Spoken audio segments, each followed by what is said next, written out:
ठीक है। जैसे आयनिक रिएक्शंस में सोल्ट के आयनिक कंपाउंड्स या बोल सोल्ट के केस में हम एन फैक्टर कैसे निकालते हैं, है ना। अगर कोई एसिड बेस रिएक्शन हो रही है तो हम एन फैक्टर कैसे निकालते हैं। एसिड के लिए अगर मान लो एसिड बेस रिएक्शन नहीं हो रही है तो एसिड के लिए एन फैक्टर कैसे बताएंगे, बेस के लिए कैसे बताएंगे, है ना। ये सब हमें डिस्कस करना है आज।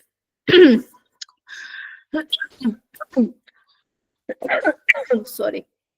उसके अलावा नॉर्मेलिटी क्या होती है वो हमें यहाँ पे पढ़ना है, क्योंकि अगर आपको पता हो तो फर्स्ट चैप्टर में मैंने नॉर्मेलिटी आप लोगों को नहीं पढ़ाया था, क्योंकि वो नॉर्मेलिटी आप यहाँ पढ़ने वाले हो इस चैप्टर में रिडॉक्स में। ठीक है, तो आज हम इन्हीं की बात करेंगे, राइट।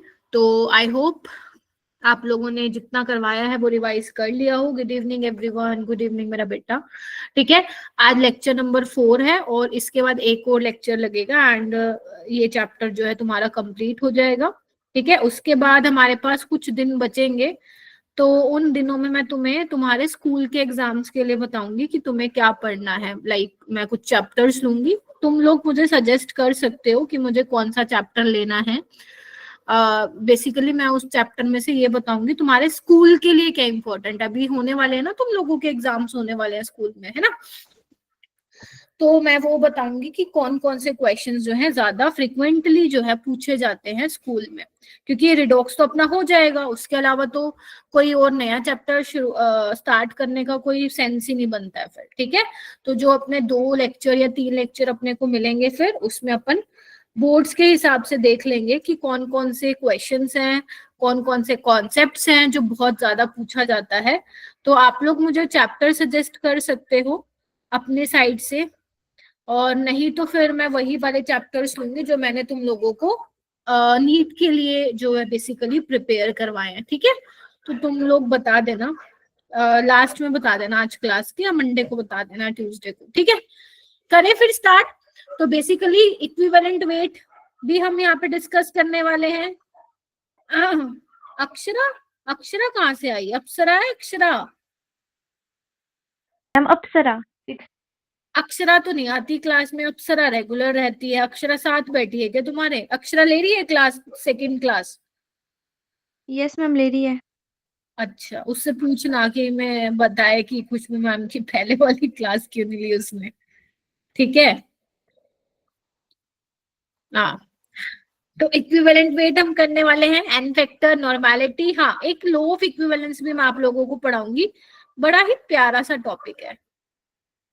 टाइट्रेशन करी है ना तुम लोगों ने स्कूल में? Yes ma'am. है ना, ब्यूरेट में KMnO4 ऑक्सैलिक एसिड की सी वाली की है, KMnO4 और ऑक्सैलिक एसिड वाली की है क्या? Yes ma'am. हाँ, ठीक है, तो उसके बारे में भी थोड़ा डिस्कशन हम करने वाले हैं। मैम ऑक्सैलिक एसिड और NaOH की है। अच्छा, ऑक्सैलिक एसिड और NaOH की है, ठीक है। NaOH को ब्यूरेट में लिया होगा, यस राइट? मैम, और एक HCl और Na2CO3 वाली है। अच्छा, ठीक है, ओके। तो यस, कुछ कुछ आपके सिलेबस में जैसे ऑक्सैलिक एसिड NaOH वाली होगी, KMnO4 ऑक्सैलिक एसिड वाली होगी, मोहर सोल्ट वाली हो गई, तो ये कुछ 3-4 टाइट्रेशन है जो कि आप लोगों के हैं, जो अब करवा दी, ठीक है, नहीं तो बाकी आपको 12th में करवा दी जाएंगी। ठीक है, मतलब स्कूल में प्रैक्टिकल में। ठीक है, चलो बेटा, सबसे पहले मैं इक्विवेलेंट वेट की बात करूंगी, बिकॉज नॉर्मेलिटी पे आने से पहले we have to understand equivalent weight क्या होता है। तो बेसिकली जो इक्विवेलेंट वेट होता है वो तुम्हारा क्या है? इक्विवेलेंट वेट क्या होता है मेरा बेटा? इक्विवेलेंट वेट होता है मोलिकुलर वेट ही होता है, लेकिन एक ट्विस्ट आ जाता है इसमें। तुमने मोलर मास सुना है, राइट? मोलर यस मास मैम। समझ। तो इक्विवेलेंट वेट क्या होता है? मोलर मास ही होता है, but divided by n factor, और इसी एन फैक्टर को हम वैलेंसी फैक्टर भी बोलते हैं, जो आज इस पे बहुत सारी डिस्कशन करने हैं, भर भर के एग्जांपल करवाने हैं मैंने तुम्हें। तो इक्विवेलेंट मास बोल दो या इक्विवेलेंट वेट बोल दो। तो इक्विवेलेंट मास क्या होता है? Molar mass by n factor होता है। एन फैक्टर को तुम वैलेंसी फैक्टर भी बोल सकते हो। तुम मेरे मुंह से सुनोगे कभी मैम वैलेंसी फैक्टर बोल रहे हैं, कभी मैं एन फैक्टर बोल रही हूँ, तो गुड इवनिंग एवरीवन, तो वो एक ही बात बोल रही हूँ मैं। Getting my point? अब मैं बात करूंगी नॉर्मेलिटी की। तो आप सबने मोलारिटी तो मेरे से पढ़ा था, याद है? मोलारिटी मैंने तुम लोगों को पढ़ाया था। क्या था मोलारिटी? कोई मुझे बताएगा? नैतिक मोलारिटी क्या था बेटा? Ma'am, number of moles of solute per unit volume of solution. Number of moles of solute पर लीटर ऑफ सॉल्यूशन, राइट? ये था अपने पास। Yes, ma'am. ठीक है। अब नॉर्मेलिटी क्या होता है? फिर से सुनो, मोलारिटी क्या था? Number of moles of solute था ना। ये क्या है? Normality number of gram equivalents है, क्योंकि हम यहाँ पे ग्राम इक्विवेलेंट्स की बातें करने वाले हैं। तो नॉर्मेलिटी क्या? Number of gram equivalents by वही same volume of solution in litre. Clear है? Yes, ma'am. अब ये Yes, number ma'am. Of gram equivalents क्या होते हैं? इधर आओ। नंबर ऑफ ग्राम इक्विवेलेंट्स क्या होते हैं? नंबर ऑफ ग्राम इक्विवेलेंट्स, जैसे तुम्हारा number of moles of solute क्या होता था? गिवन मास बाय मोलर मास। वैसे नंबर ऑफ ग्राम इक्विवेलेंट क्या होंगे? Given mass by equivalent mass. Ma'am और आप इक्विवेलेंट मास क्या है?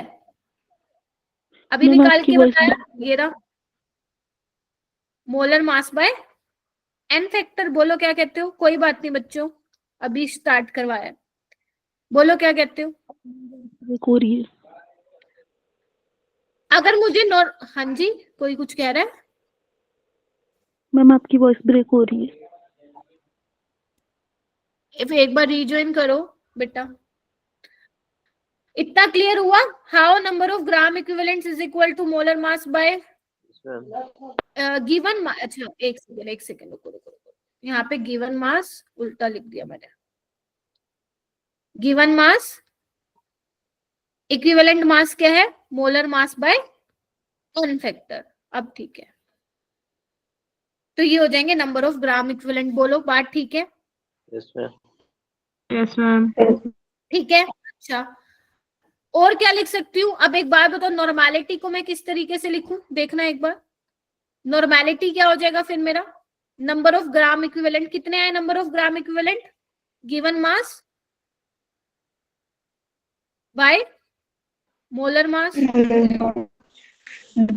एन फैक्टर है, वॉल्यूम है लीटर में। हाँ बोलो शहजादा। मैम आपकी वॉइस ब्रेक हो रही है।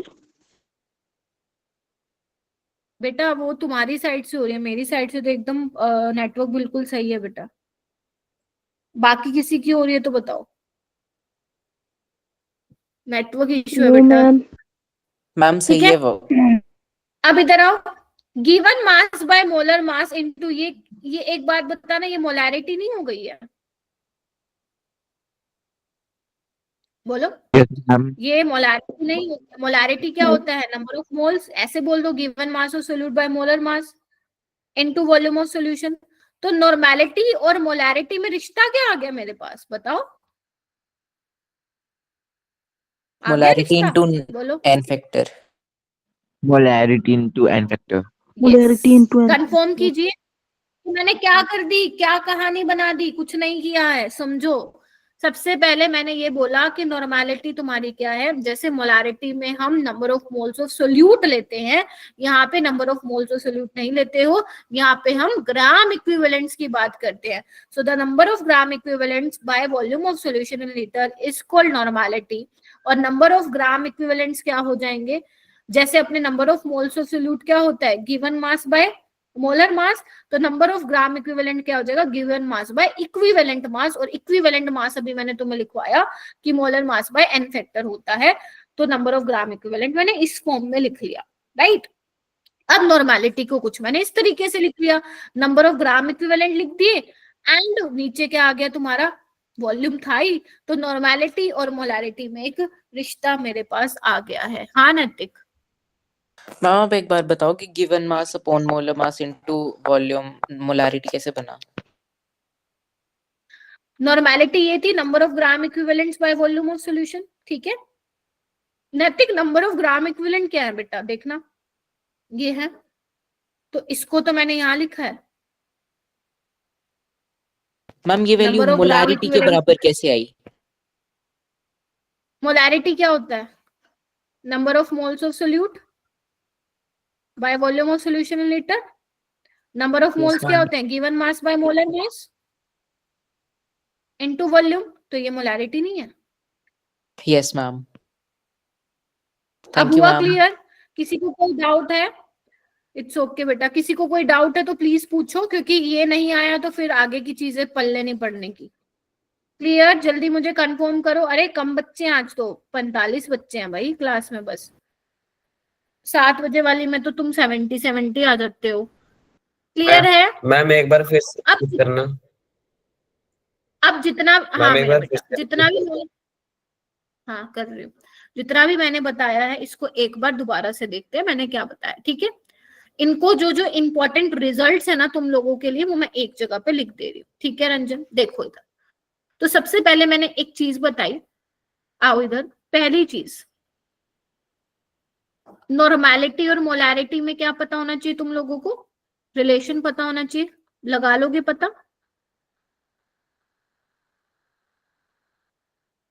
फर्स्ट फॉर्मूला ये है, यस और नो में मुझे जवाब देते जाओ। Yes ma'am. Yes, ma'am. ठीक।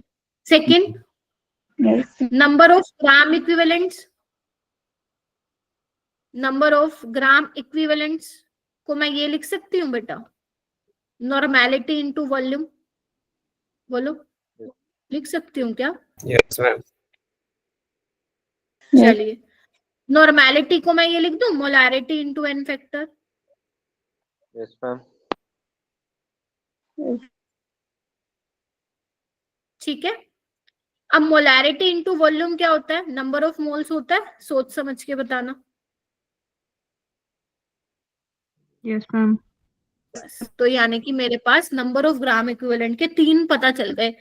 तुम नंबर ऑफ ग्राम इक्विवेलेंट्स को नॉर्मैलिटी इनटू वॉल्यूम भी लिख सकते हो, molarity into volume into n factor भी लिख सकते हो, number of moles into n factor भी लिख सकते हो। मैम ये काम आएगा क्या? अरे बहुत काम आएगा भाई। एग्जामिनर तुम्हें लिख के देगा नॉर्मैलिटी वॉल्यूम का रिलेशन, तो तुम ये यूज करोगे। अगर वो मान लो मोलैरिटी की टर्म्स में कुछ पूछ रहा है तो ये यूज करोगे। अगर मान लो वो नंबर ऑफ मोल्स देके रख रहा है तो ये लिखो। Depending on the question, which type of question examiner asked, उसके हिसाब से तुम नंबर ऑफ ग्राम इक्विवेलेंट्स का फॉर्मूला लोगे। क्लियर है इतना? यस यहाँ पे इक्विवेलेंट मास का एक बार डेफिनेशन लिख लो, वैसे तो बहुत ज्यादा इंपॉर्टेंट है नहीं बट लिख लो। बेसिकली इक्विवेलेंट मास क्या है? प्योर नंबर है। जब तुम उसको एक्सप्रेस करोगे ग्राम में तो उसको हम क्या बोलते हैं? Gram equivalent mass. ठीक है मेरा बेटा? और इसकी अलग अलग वैल्यू होगी अलग अलग कंडीशन में। कैसे मैम? हमें कैसे पता चलेगा? अभी आगे यही तो सीखेंगे आज। ठीक है, इतना समझ में आया? नंबर ऑफ ग्राम इक्विवेलेंट, ये रिजल्ट्स तुम्हें ध्यान होने चाहिए। इसके बिना तुम क्वेश्चन को नहीं कर पाओगे रिडॉक्स के, मैं पहले बता दे रही हूँ। अब यहाँ पे जो इंपॉर्टेंट चीज है हमें ध्यान रखनी है, that is n factor. How to find the n factor ma'am? How to n factor, यही सीखेंगे हम। जल्दी से इसको लिख लो, जिसको भी डाउट है प्लीज आस्क, वरना फिर मैं आगे चलूंगी एन फैक्टर निकलवाने के लिए। और रेडी हो जाओ, आज तुम्हें बहुत सारा लिखना है, मुझे भी लिखना है, तुम्हें भी लिखना है, और क्वेश्चन भी करेंगे। ठीक है, तो जल्दी से इसको लिख लो। इन रिजल्ट्स को ध्यान रखना है। नॉर्मैलिटी और मोलैरिटी में क्या रिश्ता होता है, नंबर ऑफ ग्राम इक्विवेलेंट्स क्या होते हैं, ये तुम्हें मालूम होना चाहिए। ठीक है, now let's start and let's move forward to next topic, that is n factor. मैंने कल तुम्हें कुछ एन फैक्टर निकालने सिखाए थे, वो भी दोबारा भी बताऊंगी, लेकिन अब हम बिल्कुल शुरू से शुरू कर रहे हैं। तो पहला जो केस आता है बेटा एन फैक्टर निकालने का, वो हम निकाल रहे हैं। लिखो सारे बच्चे जो जो मैं लिखवा रही हूँ। N factor calculation for ions. अगर मुझे मान लो किसी आयन के लिए निकालना हो, तो इस केस में बेटा जो वैलेंसी फैक्टर होता है या एन फैक्टर जो होगा आयन के, वो किसके बराबर होगा? Number of unit charge on ion. Ma'am ये क्या बोल गए, कुछ पल्ले नहीं पड़ा। जैसे देखो, मेरा मतलब है ये बोलने का, लेट से Na+ है और मुझे एन फैक्टर बताना है इसका, तो जितना चार्ज है सोडियम पे वही क्या होगा उसका? बोलो, एन फैक्टर होगा। एन फैक्टर जैसे Cl पे कितने का चार्ज है? -1 का। ध्यान रखना प्लस माइनस कुछ नहीं होता, पॉजिटिव क्वांटिटी इंटीजर लेना है 1। ठीक है, जैसे मैं ले रही हूँ एल्यूमिनियम +3, तो कितने का एन फैक्टर होगा? 3। मान लो मैं ले रही हूँ सल्फेट ले रही हूँ, तो एन फैक्टर कितने का होगा? 2। तो आपको कुछ नहीं देखना, जो आयन पे चार्ज है वो लिखना। अगर मैं बेटा बोलूं यहाँ पे कि बेटा इक्विवेलेंट वेट क्या होगा, तो तुम बता दोगे molar mass of sodium by n factor. ऐसे ये m/1, ये m/3, ये m/2, वेयर कैपिटल M क्या लिख रही हूँ ये मैं? Molar mass of element. हाँ के ना? Yes ma'am. तो ये तो आता है केस फर्स्ट। ये सबसे सिंपल केस है, सिंपल, ये एग्जामिनर पूछता भी नहीं है, लेकिन आपको मालूम होना चाहिए बिकॉज हम बेसिक से हाई लेवल पे जा रहे हैं। तो पहला केस समझ में आ गया। अगर आयन के केस में वैलेंसी फैक्टर बताना तो कुछ नहीं करना, जो उस पे चार्ज होगा वहीं पे लिख के आ जाना, खत्म कहानी, बात खत्म, सब खत्म। ठीक है, सेकंड केस क्या आता है मेरा बेटा? लिखो, सेकंड केस हम निकालेंगे। सेकंड केस में हम लिखेंगे valency factor for an ionic compound. अगर मेरा बेटा तुम्हें आयनिक कंपाउंड दे दिया जाए या तुम बोल दो सोल्ट दे दिया जाए, तो मैम उस केस में, ये इंपॉर्टेंट है केस 2, उस केस में मैम कैसे निकालेंगे एन फैक्टर? ध्यान रखना, सारे बच्चे एक्टिव रहेंगे तभी पल्ले पड़ेगा। एनसीईआरटी में कुछ भी नहीं दे रखा, कुछ भी नहीं दे रखा है तो ढंग का। जैसे मैं एक एग्जाम्पल लिखती हूँ यहाँ पे। एग्जाम्पल है बेटा NaCl, ले लेते हैं BaCl2 एल्यूमिनियम सल्फेट। ठीक है, आपको सोल्ट का एन फैक्टर बताना है, तो पता कैसे बताओगे? बहुत आसान है। तुम्हें पता क्या देखना है? या तो तुम टोटल पॉजिटिव चार्ज देख लो, या तुम टोटल नेगेटिव चार्ज देख लो, कोई भी एक देख लो, वही एन फैक्टर होगा। जैसे NaCl किस में टूटेगा? +1 और -1, मतलब Na+ और Cl नेगेटिव। यस और no? Yes, ma'am. Yes, ma'am. तो एन फैक्टर क्या हो जाएगा NaCl का? नमक का एन फैक्टर क्या हो जाएगा? 1 हो जाएगा। और इक्विवेलेंट वेट निकालना हो तो मुझे मोलर मास ऑफ NaCl बाय एन फैक्टर, यानी कि m/1। बोलो हाँ के ना? Yes ma'am. Yes, ma'am. Okay. अगर मुझे BaCl2 का बताना हो तो बेरिलियम पे बेरियम पे +2 का होगा, क्लोरीन पे -1 का होता है, बट यहाँ पे क्या है? 2 क्लोरीन है तो -2 हो जाएगा, है ना? न्यूट्रलाइज करके चलना है। तो पॉजिटिव Yes, ma'am. चार्ज कितना है? 2, तो एन फैक्टर भी क्या हो जाएगा? 2, तो इक्विवेलेंट वेट हो जाएगा 2. m/2। एल्यूमिनियम सल्फेट को कैसे लिखोगे? इसको ओपन करके भी लिख सकते हो अगर तुम्हें समझ नहीं आ रहा। इसको आप ऐसे लिखोगे, 2 एल्यूमिनियम के होंगे, है ना, 2 मोल, और 3 किसके होंगे? सल्फेट के होंगे। तो कितना पॉजिटिव चार्ज है? 6। नेगेटिव चार्ज भी कितना है? 6। तो कोई भी एक देख लो, तो 6, तो एन फैक्टर 6 आ जाएगा, इक्विवेलेंट वेट आ जाएगा n/6। बोलो 6. निकाल पाओगे सोल्ट में? Yes, ma'am. बस ऐसे हम निकालते हैं। सोल्ट का सबसे आसान होता है, मैं सच बता रही हूँ, सोल्ट का बहुत बहुत बहुत आसान होता है, बहुत आसान। तुम्हें कुछ नहीं करना, तुम्हें ये तोड़ना आना चाहिए, बस चार्ज निकालना आना चाहिए। पॉजिटिव देख लो या नेगेटिव देख लो, वही उसका क्या हो जाएगा? N factor. तो अभी तक मैंने 2 केस बता दिए। कौन कौन से? पहला तो मैंने बताया आयन के केस में, तो जो आयन पे चार्ज होगा वही तुम्हारा एन फैक्टर होगा। आयनिक कंपाउंड में जो जितना पॉजिटिव चार्ज या फिर नेगेटिव चार्ज कुछ भी देख लो, वही उसका एन फैक्टर होगा। क्लियर है? चलो, अब जो तीसरा केस आता है मेरा बेटा, वो लिखो। तीसरा केस है valency factor for acids. Ma'am acids के लिए कैसे निकालेंगे? तो इसमें जो वैलेंसी फैक्टर होगा वो कैसे देखोगे आप? Number of replaceable H+ ion, कितने H+ आयन्स रिप्लेस हो रहे हैं सॉल्यूशन में, वो तुम्हारा क्या होगा? एन फैक्टर या वैलेंसी फैक्टर होगा एसिड का। मैम ऐसे नहीं पल्ले पड़ रहा, एग्जांपल दो। HCl है, HCl है, कितने H+ ये दे सकता है? 1. एक ही है Ma'am, इसके, 1. तो इसका एन फैक्टर 1. क्या हो जाएगा? 1 हो 1. जाएगा। बोलो क्या कहते हो? Yes, ma'am. H2SO4 देखो, Ma'am, H2SO4 2. कितने H+ दे? ये मत देखो 2 हैं तो 2 ही दे देगा, ऐसा नहीं होता है एक्चुअली ना। कुछ चीजें स्ट्रक्चर से मालूम पड़ती है। जो H2SO4 का स्ट्रक्चर होता है, वैसे तो तुम पढ़ोगे ये ग्रेड 12 में पढ़ोगे पी ब्लॉक में, बट एक बार देख लो।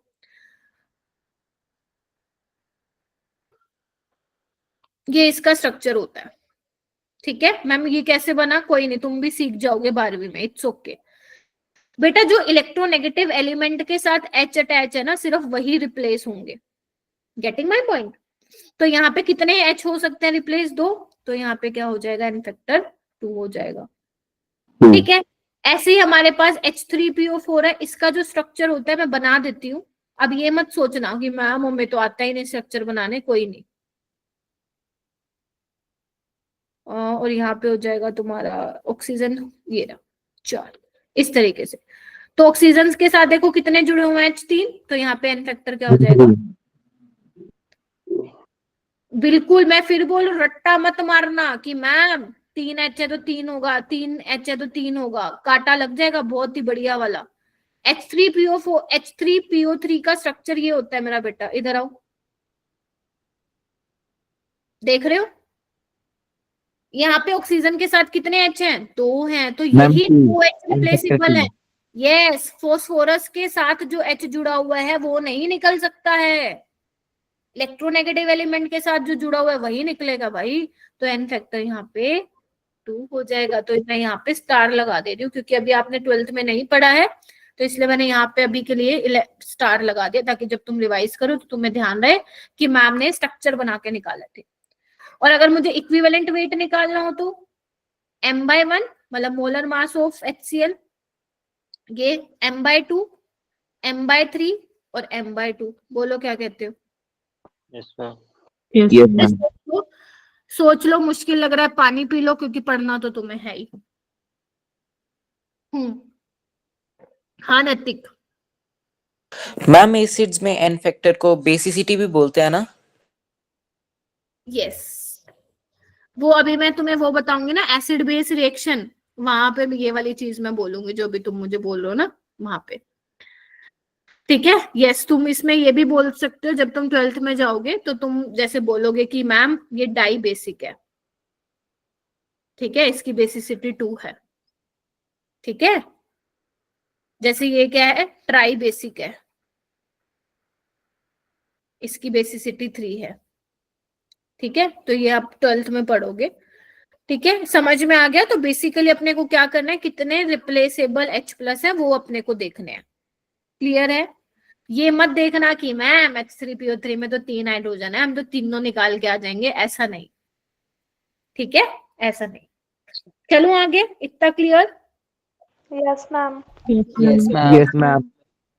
चौथा केस आता है बेटा, वैलेंसी फैक्टर फॉर बेस। और इसमें क्या होगा, n factor, number of replaceable, बोलो कितने OH निकल सकते OH हैं। नेगेटिव्स। जैसे कि अगर मान लो बहुत सिंपल एग्जांपल लेती हूँ, NOH, तो कितने रिप्लेसेबल है? एक ही, तो एन फैक्टर 1 आ Ma'am, जाएगा। एक. जैसे One. KOH है, एन फैक्टर इसमें 1 आ जाएगा। कैल्शियम हाइड्रोक्साइड है, बताओ, बेरियम हाइड्रोक्साइड है, कितने OH निकल सकते हैं यहाँ से रिप्लेसेबल? 2, यहाँ से भी 2। 2. तो 2 इस and 2 तरीके and से। factor. तो अब तक मैंने तुम्हें जितने भी केस बताए ना, कितने बताए हैं? 4 बताए, ये चारों सुपर डुपर इजी है। तो मैम फिर हमें पंगा कहाँ पे आएगा? पंगा भी आएगा आगे। तो ये सबसे इजी होते हैं समझने, आयन वाला, सॉल्ट वाला, एसिड वाला। अभी ध्यान रखो, यहाँ पे कोई रिएक्शन नहीं करवा रही हूँ, सिंपल मैं एसिड का लिया, सिंपल मैंने बेस का लिया, तो देखना आसान होता है। लेकिन अब देखो मैं ट्विस्ट लाऊंगी इसमें। ट्विस्ट क्या है? अब मैं बात करूंगी एसिड बेस रिएक्शन की। समझ रहे हो मैं क्या बोल रही हूँ? एसिड बेस रिएक्शन की मतलब, कहने का मतलब ये है, अभी तो सिर्फ एसिड के साथ खेल रहे थे, बेस के साथ खेल रहे थे। अगर मान लो तुमने एक बीकर में एसिड और बेस ले लिया, अब तो भाई साहब एसिड बेस रिएक्शन होने वाली है। एसिड बेस टाइट्रेशन भी आप लोग करते हो, जैसे ऑक्सैलिक एसिड और NaOH की बता रहा था मेरे को, नैतिक कौन बता रहे थे, ठीक है। तो उस केस में बेटा कैसे, जब हम रिएक्शन की बात करेंगे तो तब कैसे हम वैलेंसी फैक्टर निकालेंगे, ये सीखने वाली बात है। अभी तक तो बहुत आसान था, तो बेटा आप ध्यान रखना, कभी भी आप मॉलिक्यूल को देख के नहीं बताओगे कि मैम इसमें ना H2SO4 में 2 H है तो 2 ही निकलेंगे, नहीं। आपको क्या देखना है, अभी मैं एग्जांपल के साथ समझाऊंगी। एसिड बेस रिएक्शन में वैलेंसी फैक्टर क्या होगा, कितने एक्चुअल नंबर में H+ और OH नेगेटिव रिप्लेस हो रहे हैं रिएक्शन में, वो उसका एन फैक्टर होगा। समझे कि नहीं समझे? अभी बताऊंगी एग्जांपल के साथ, ठीक है। जैसे एक सिंपल सा एग्जांपल लेना चाहूंगी, HCl है, NaOH है, ठीक है। अब यहाँ पे OH इस H को रिप्लेस करके वाटर बना रहा है और NaCl, तो बेसिकली कितने H रिप्लेस हुए, एक और OH, तो एन फैक्टर क्या हो जाएगा इस रिएक्शन के लिए, 1। बोलो। Yes, ma'am. Yes, ma'am. ये तो था बहुत सिंपल, आगे बढ़ते हैं।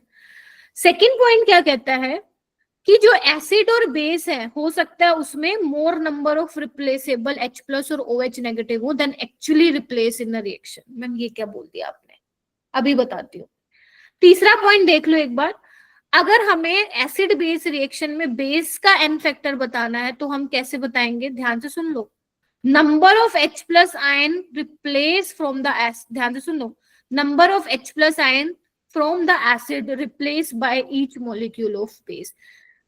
एक हर मॉलिक्यूल, सुन लो, हर एक मॉलिक्यूल बेस का कितने H+ को रिप्लेस करेगा एसिड में से, वही बेस का क्या होगा, वैलेंसी फैक्टर होगा। अभी मैं एग्जांपल के साथ समझाऊंगी। एसिड का एन फैक्टर क्या होगा, कितने number of OH negative replace हुए हैं बेस से, और वो रिप्लेस कौन करेगा, एसिड का मॉलिक्यूल करेगा, तो वो एसिड का एन फैक्टर हो जाएगा। एक एग्जांपल है, चलो आओ। जैसे मान लो, बहुत ध्यान से सुनना पहले, मेरे पास H2SO4 है और NaOH है, ध्यान से देखना। इधर आओ। अब मेरे पास NaOH एक ही है, एक ही है ना, बोलो। Yes, Yes, ma'am. ma'am. अब एक NaOH के मॉलिक्यूल में कितनी ताकत है भाई, देखो H2SO4 कहता है कि मेरे पास तो देखो कैपेबिलिटी है, मेरे पास ताकत है कि मैं अपने 2 H रिप्लेस कर सकता हूँ, कर सकते हो ना। देखो अगर मैं स्ट्रक्चर्स दिखाऊं तुम लोगों को, Yes, ma'am. Yes, ma'am. वो कहता है H2SO4 मेरे पास तो ताकत है कि मैं 2 कर सकता हूँ, लेकिन NaOH देखेगा ना कितने रिप्लेस कर रहा है। Getting my point? Yes, ma'am. तो NaOH तो एक है, तो कहेगा यार मैं तो एक ही लेके जा सकता हूँ, है ना, एक ही लेके जा सकता हूँ।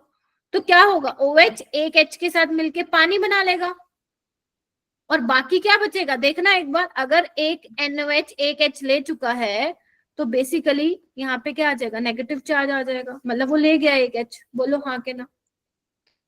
Yes. बचा क्या Yes, हमारे ma'am. पास, ये नहीं बचा, HSO4 नेगेटिव नहीं बचा, और ये Na+ के साथ जोड़ी बनाएगा तो ये क्या बन जाएगा, NaHSO4। बोलो NaHSO4.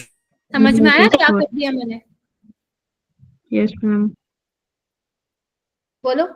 यानी कि ये बेचारा लिमिटिंग रिएजेंट था, मतलब जैसे ही इसका 1 मोल कंज्यूम हुआ बस एक ही निकाल पाएगा, इतनी हिम्मत है इसके अंदर।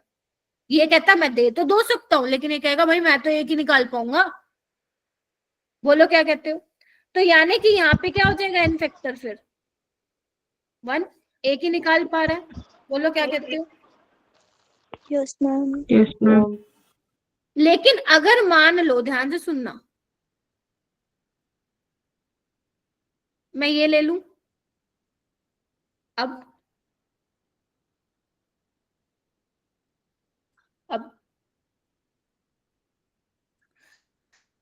अब ये 2 हैं, तो क्या करेगा, इधर देखना, ध्यान से सोचो, बहुत इंपॉर्टेंट है ये, क्वेश्चन में फंसा देगा नहीं तो तुम लोगों को।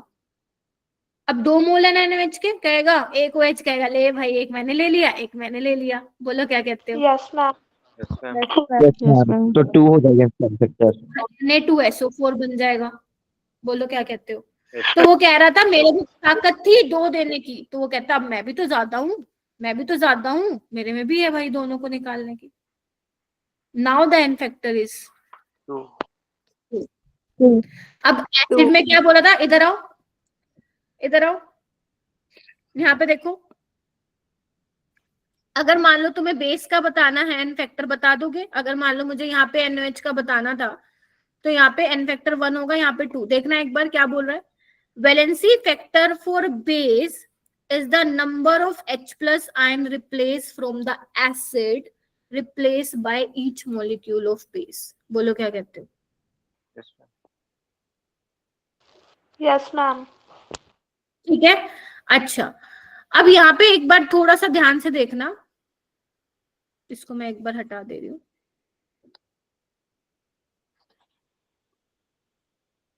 ओके, एक बार ध्यान से देखना मैं क्या बोल रही हूँ।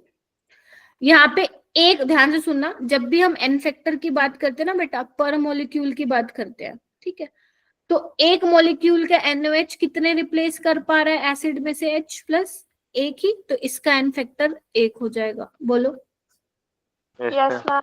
ma'am. Yes, Yes, ma'am. ma'am.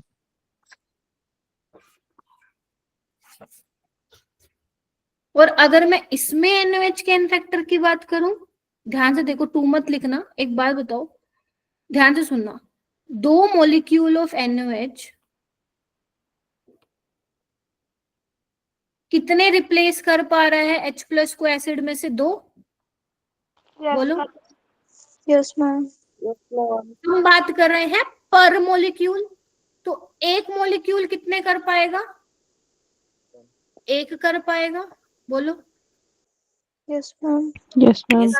उत्तर 20 का क्या हो जाएगा? 1 हो जाएगा। 1. ठीक है, लेकिन अगर मान लो मुझे एसिड का बताना हो तो ऊपर वाले में, ऊपर वाले कितने रिप्लेसेबल यहाँ पे H प्लस है, देख रहे हो कितने निकले? 1 ही निकाल पाया। Yes, ma'am. Yes, ma'am. बोलो। और Yes, यहाँ पे, ma'am. और यहाँ पे 2। यस और नो? Yes, ma'am. क्योंकि इसका Yes, मैंने क्या ma'am. बोला था, ध्यान से आओ, valency factor for acid is the number of OH negative replace from the base. कितने बेस से OH नेगेटिव निकले bye each molecule of acid. तो इधर देखो, एक मॉलिक्यूल ऑफ H2SO4 कितने निकाल पाया OH? 1 ही निकाल पाया, that is n factor is 1। और यहाँ पे एक मॉलिक्यूल ऑफ H2SO4 कितने ही OH निकाल पाया भाई? OH negative 2, that is why n factor is 2। बोलो समझ में आया कि नहीं आया? Yes, ma'am. Yes, ma'am. ध्यान से समझ लो, मैं आपको 20 सेकेंड्स दे रही हूँ, अच्छे से देख लो, समझ लो क्या बताया है, नहीं तो मैं फिर एक्सप्लेन करती हूँ, जल्दी करो।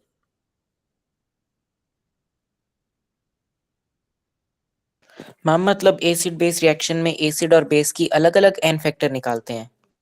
वो आपसे अलग पूछ से सकता है, वो आपको बोलेगा कि H2SO4 का बता दो, मतलब एसिड का इसमें एन फैक्टर क्या है और NOH का एन फैक्टर क्या है, तो तुम्हें फिर वो बताना पड़ेगा।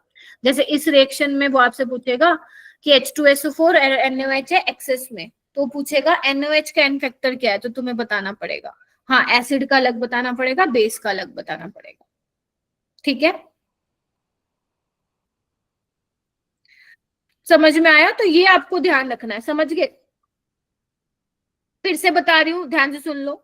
जब मैं एसिड बेस रिएक्शन की बात करती हूँ, तो अगर मुझे बेस का वैलेंसी फैक्टर निकालना होता है तो मेरी नजर जाएगी कि जो मेरा एसिड है ना, उसमें से कितने H प्लस निकाल पा रहा है हमारा बेस। बात सीधी सी यही है।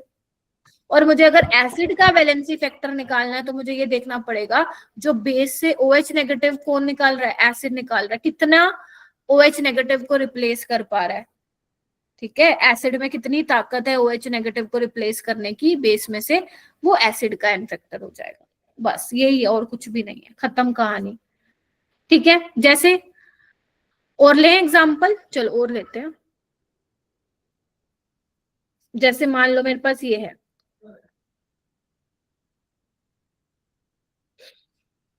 अब तुम्हें यहाँ पे एसिड का बताना है एन फैक्टर। देखना मैं लिख रही हूं,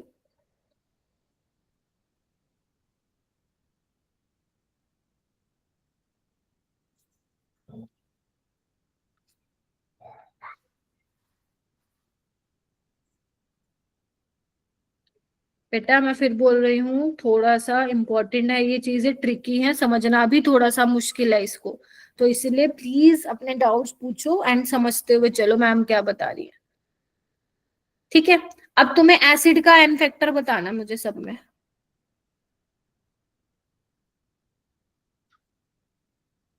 देख रहे हो, यहाँ पे दिख रहा होगा कितने, एक ही रिप्लेस हुआ है, बोलो। Yes, ma'am. वो तो Yes, ma'am. नंबर 1 होगा। यहाँ पे कितने हुए हैं, 2, और यहाँ पे भाई साहब तीनों उड़ मैम यहाँ गए, पे यहाँ पे तीनों उड़ गए हैं, देख रहे हो, 1 Yes, 2 ma'am. 3। और अगर मान लो वो पूछता है कि इक्विवेलेंट वेट ऑफ H3PO4 तो क्या करोगे, molar mass of H3PO4 by n factor, yes, ma'am. बता दोगे ऐसे Yes, ma'am. ठीक है, एक और एग्जांपल लेते हैं। एक बार दोबारा रिपीट कर दो। एक मिनट मेरा बेटा, दूसरा एग्जांपल लिख लो, उसमें समझाती हूँ। ये एग्जांपल सारे लिखेंगे,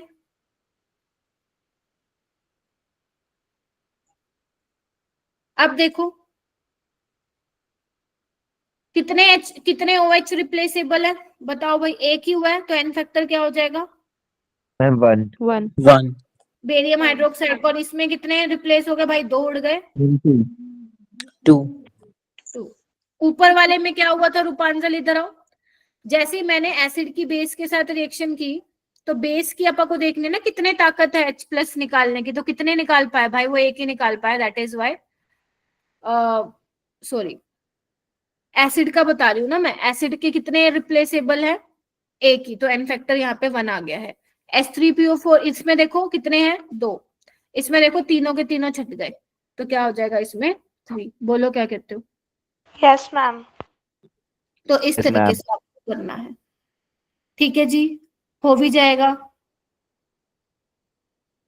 Yes, Yes, ma'am. ma'am. Yes, ma'am. चलो, तो मेन आपको ना ये चीजें आपको थोड़ी सी यहाँ पे ध्यान में रखनी है मेरा बेटा, ठीक है। हाँ बोलो बोलो बोलो। मैम एक और जो एन फैक्टर जो एसिड का निकालते हैं एसिड बेस पेयर में, वो दोबारा समझा दो। ओके, ये वाला बोल रहे हो तुम, देखो एक बार ये दोबारा देख लेते हैं एग्जांपल। देखो मेरा बेटा, मैंने एक रिएक्शन लिखी है H2SO4 NaOH। अब NaOH लिमिटिंग है, ये एक्सेस है, वो पेपर वाले बताएंगे। देखो मैं मान के चल लूं NaOH कम है मेरे पास, ठीक है, NaOH is my limiting reason.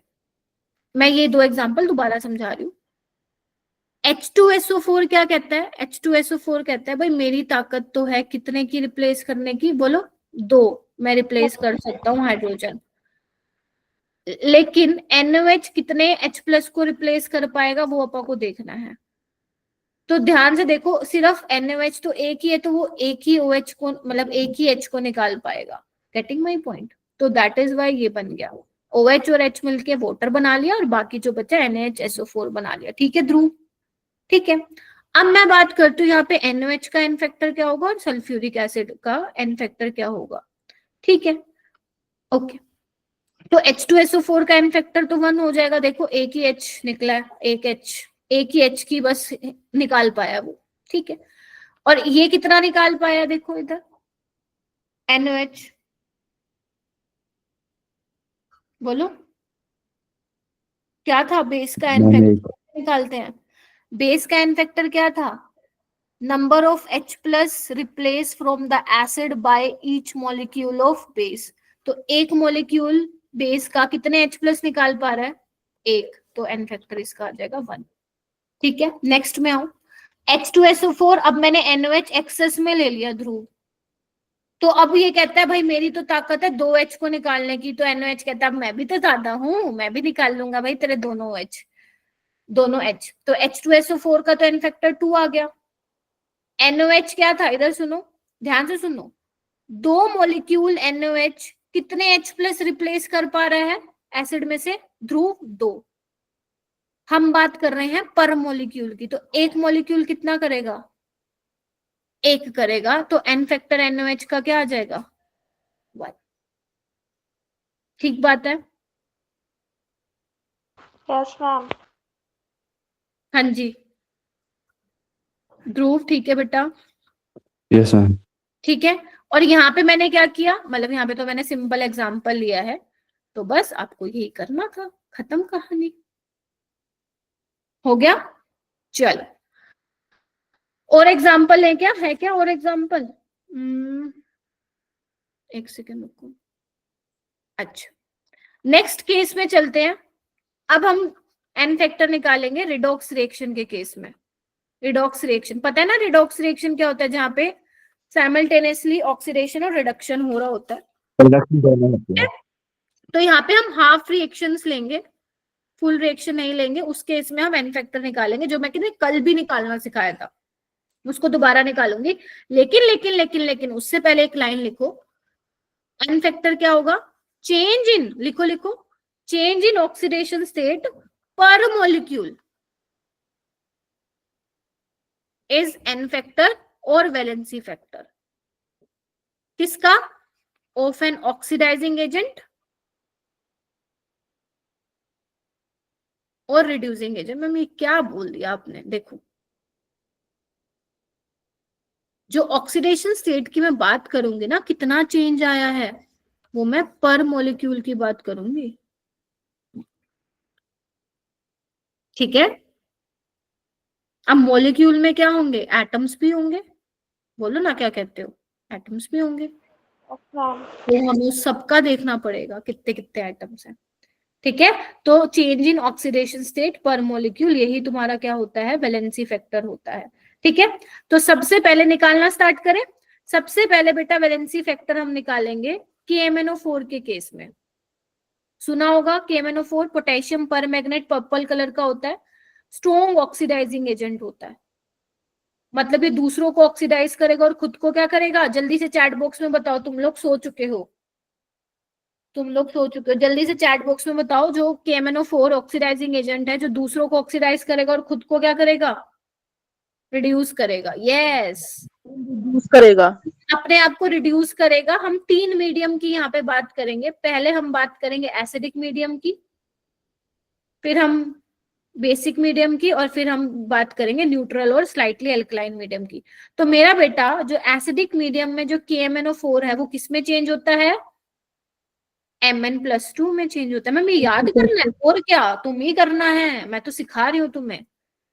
अगर तुम नोटिस करो तो मैग्नीज यहाँ पे +7 में है, तो एन फैक्टर कैसे निकालोगे मेरा बेटा, इसका चेंज इन ऑक्सीडेशन स्टेट कितना हुआ है, 7 - 2, 5। फैक्टर 5 का हो जाएगा। क्लियर? और अगर मुझे मान लो इक्विवेलेंट वेट बताना हो KMnO4 का, तो क्या हो जाएगा, molar mass by n factor. ये नीट का प्रीवियस ईयर क्वेश्चन है। सेकंड चीज हम बात करेंगे इन न्यूट्रल और स्लाइटली एल्कलाइन मीडियम की। देख रहे हो, मैंने तुम्हें याद करो बताया था, इक्विवेलेंट मास जो है की वैल्यू अलग अलग हो जाएगी अलग अलग कंडीशन में। तो देखो ना, जब तुम एसिडिक कंडीशन ले रहे हो तो ये है, और अगर तुम न्यूट्रल और स्लाइटली एल्कलाइन मीडियम लोगे तो उसमें KMnO4 किसमें रिड्यूस होता है, MnO2 में चला जाता है। ध्यान से देखो, यहाँ पे +7 है, +4 है, कर दिया ना रिड्यूस अपने आप को।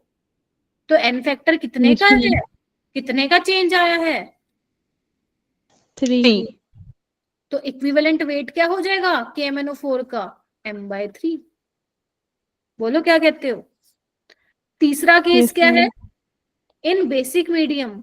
बहुत इंपॉर्टेंट चीजें बता रही हूँ, डायरेक्ट सवाल आएंगे नीट में, डायरेक्ट सवाल। ये किसमें चेंज होता है, KMnO4, K2MnO4 में। देखो वो निकालो ऑक्सीडेशन स्टेट, यहाँ पे +7 है, यहाँ पे +6 है, चेक करके बताओ मुझे, हाँ या ना। वंशिका, ध्रुव, आर्यन, नैतिक, मेघा, अक्षरा और अप्सरा, यस मैम। नित्य, कीर्ति, युवराज, देश। Yes, ma'am. कितने का चेंज आ रहा है, मैम 1 One. तो इक्विवेलेंट वेट क्या हो जाएगा KMnO4 का बेसिक मीडियम में, 1 मोलर मास देख रहे हो? तो जैसे जैसे मैंने कंडीशन चेंज की मेरा इक्विवेलेंट वेट चेंज होता गया। क्यों? क्योंकि हर कंडीशन में मेरा एन फैक्टर अलग आ रहा है, बिकॉज जो चेंज हो रहा है KMnO4, change in oxidation state क्या हो रही है, डिफरेंट आ रही है, तो एन फैक्टर अलग हो रहा है। अब ये तो थी बात, अब मैं तुम्हें समझाऊंगी ट्रिक। ट्रिक क्या है? अगर मान लो पेपर में आ गया डायरेक्ट, मैम हम तो भूल गए थे, हम तो छोड़े, छोड़ना नहीं है, इसको ऐसे याद रखोगे सारे बच्चे। 135 बना, कैसे याद रखोगे? 135 बना, बना बना समझ गए ना? बना नॉर्मल बना, बेवकूफ मैम ये बना। हमने भी करवाया था बैन पर। ठीक है, मैं भी बताती हूँ 135 बना। और ये क्या है ऊपर जो मैंने लिखा है? ये एन फैक्टर है। तो देखो यही तो बताया मैंने, बेसिक मीडियम में एन फैक्टर 1 है KMnO4 का, ध्यान रखना, this is trick for KMnO4। Neutral और स्लाइटली अल्कलाइन में कितना है देखो? 3 का। एसिडिक में देखो कितने का है? 5 का। बोलो मुश्किल है क्या? कुछ मुश्किल नहीं।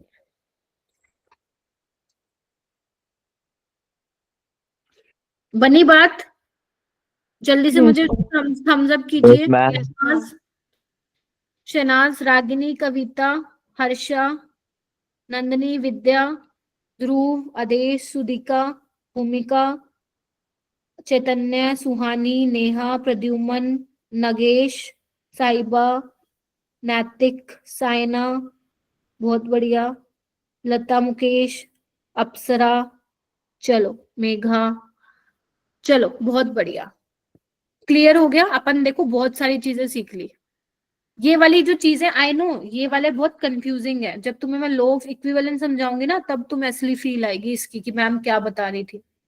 ठीक है, चलो आ जाओ। चलो मैं, चलो नेक्स्ट हम करते हैं, Yes, ma'am. इसके लिए था अपना वैलेंसी फैक्टर KMnO4 के लिए। ठीक है, अब हम करेंगे valency factor in case of potassium dichromate बेटा।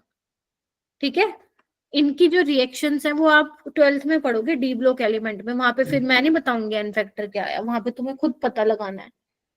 तो ये क्या होता है मेरा बेटा? पोटेशियम डाइक्रोमेट होता है, काफी अच्छा ऑक्सीडाइजिंग एजेंट होता है KMnO4, और ये बहुत स्ट्रॉन्ग ऑक्सीडाइजिंग एजेंट होते हैं जो दूसरों को ऑक्सीडाइज करते हैं, खुद को रिड्यूस करते हैं। ठीक है, तो बेसिकली इधर आओ, ये क्या करता है K2, ध्यान से सुनो, जो K2Cr2O7 है ना वो किस में रिड्यूस होता है? इधर देखो, क्रोमियम +3 में होता है। मैम ये याद रखना है, हाँ याद ही रखोगे और क्या करोगे तुम। ठीक है, चलो एन फैक्टर निकाले, उसके लिए हमें ऑक्सीडेशन स्टेट निकालनी पड़ेगी। क्रोमियम की मुझे निकाल के बताओ, कौन बताएगा? चलो चलो फटाफट, क्रोमियम की मुझे निकाल के दिखाओ पोटेशियम डाइक्रोमेट में। +6 +6. चलो भाई, +6 तो एन फैक्टर मैम कैसे निकालना है? चेंज इन ऑक्सीडेशन स्टेट कितना हुआ? 3। लेकिन लेकिन लेकिन 3 तो एक क्रोमियम के लिए आया ना, कितने क्रोमियम है मेरे पास एक मॉलिक्यूल ऑफ डाइक्रोमेट में? 2 क्रोमियम है ना, Yes, ma'am. तो कितना हो जाएगा? 6 नहीं हो जाएगा? Yes, ma'am. तो इक्विवेलेंट वेट क्या हो जाएगा पोटेशियम डाइक्रोमेट का? M/6। Very good, clear. मामी एक बार दोबारा समझाना। मैं बोल रही हूँ चेंज कितना है ऑक्सीडेशन स्टेट का? 3 आना चाहिए, लेकिन वो एक क्रोमियम के लिए आएगा ना। है कितने क्रोमियम? 2। 2 क्योंकि जब तुम +2 + 2x - 14 ये वाला अप्लाई कर रहे हो और जो तुम x की वैल्यू निकाल रहे हो वो तो एक क्रोमियम के लिए आया ना मेरा बेटा। मेरे पास 2 है ना क्रोमियम, तो 2 से मल्टीप्लाई रहेगा। ठीक है, चलिए उसके बाद और एग्जांपल करते हैं। जैसे मान लो मेरे पास N2H4, N2 में चेंज हो रहा है, तुम मुझे निकाल के बताओगे कि N फैक्टर क्या होगा? N2H4 नाइट्रोजन का निकाल के बताओ मेरे को, नाइट्रोजन का निकाल के बताओ मेरा बेटा। Ma'am, 4. 4 आ रहा है? 4। Yes, ma'am. Yes, ma'am. देखो यहाँ पे Ma'am, क्या हो 4. जाएगा? 2 है, इसकी ऑक्सीडेशन स्टेट क्या होगी? 2x + 4 = 0, तो ये कितना हो जाएगा? -2, Yes, ma'am. और ये 0, तो N फैक्टर क्या होगा? लेकिन लेकिन लेकिन वो एक नाइट्रोजन 22. के पास कितने Don't. हैं? 2, तो क्या हो जाएगा? 4। क्लियर? Yes, ma'am. और एग्जाम्पल लेते हैं। जैसे मान लो ये है मेरे पास, तुम्हें नाइट्रोजन का ही मुझे बताना है कितना चेंज हुआ।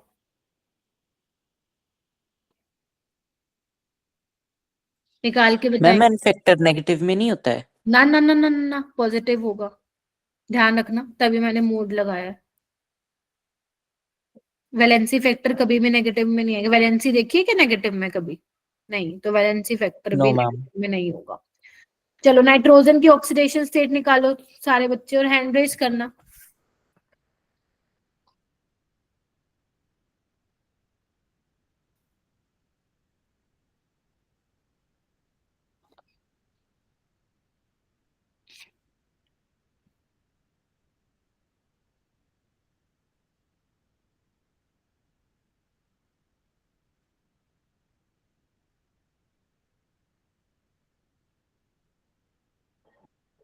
निकाला? कितना आ रहा है? 8. Ma'am 2. +5. नाइट्रोजन यहाँ +5 में है, यहाँ पे -3 में, तो कितना होगा चेंज? 5 minus -3, 8 Yes, ma'am. हो जाएगा। चलो Yes, और ma'am. करो Yes, एग्जाम। ma'am. ये कहाँ से आ गया? ये कितने आ गया? एक मिनट रुकना। नहीं नहीं नहीं नहीं नहीं, मेरे को तो और भी स्लाइड्स चाहिए थी। ओके, चलो कोई बात नहीं, करते हैं बाद में, करते हैं, ठीक है। ओके, नेक्स्ट केस क्या है देखो। नेक्स्ट केस है नॉन रिएक्टिंग कंडीशन। ये मैं ऑलरेडी आप लोगों को बता चुकी हूँ। अगर मान लो तुम्हारे पास सोल्ट दे रखा है, तुम्हें जस्ट ये चेक करना है कितना पॉजिटिव चार्ज है, नेगेटिव चार्ज है। देखो, जैसे अगर मैं मान लो मेरे को वैलेंसी फैक्टर बताना है Na2CO3 का, तो इसको कैसे तोड़ोगे?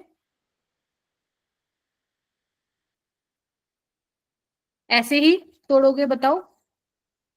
Yes, तो ma'am. n फैक्टर क्या हो जाएगा? Yes ma'am. चेक कर लो, 2 है, दैट इज राइट। ये 2. देखो क्या है, क्या है ये?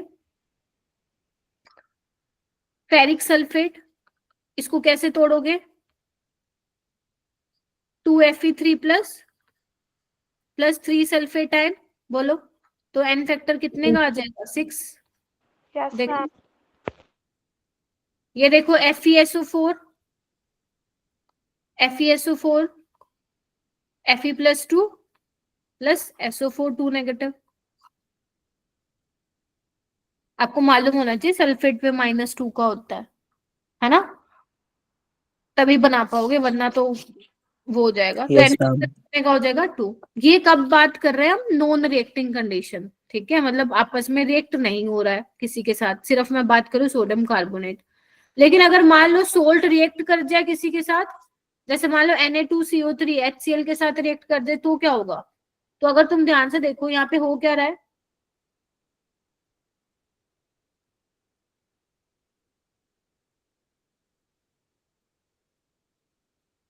ये Na2CO3 का बेन फैक्टर क्या हो जाएगा? कितने Na रिप्लेस हो पा रहे हैं मैम? एक ही हो रहा है। देखो, एक ही H निकाल पा रहे हैं यहाँ से, देखो, Yes, Yes, ma'am. ma'am. देख रहे हो? एक Na ही NaHCO3 में इसमें कन्वर्ट हो रहा है, NaCl में चेंज हो गया दूसरे वाला। तो N फैक्टर क्या हो जाएगा इसका? 1, बोलो। 1. 1.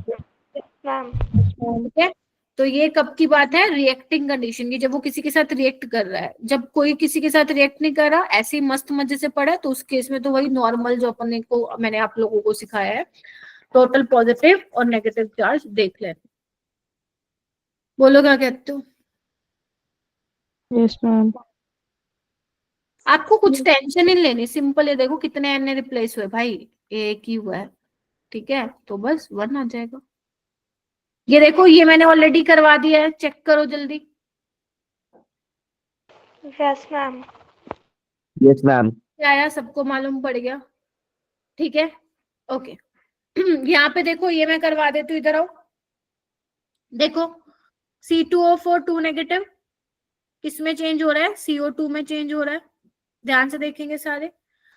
एन फैक्टर निकालने के लिए क्या करना पड़ेगा, इधर आओ, पहले ऑक्सीडेशन स्टेट निकालो। कितने की ऑक्सीडेशन स्टेट होगी इसकी, देखो +3 और ये +4, तो एन फैक्टर क्या होगा, कितने का चेंज आ रहा है, 1 का। लेकिन वो एक कार्बन के लिए आ रहा है, अपने पास कितने हैं, 2। क्लियर है?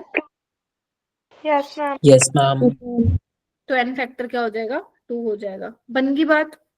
चलो चलो ये क्वेश्चन तुम्हें करके दिखाना, अब करके दिखाओ मुझे।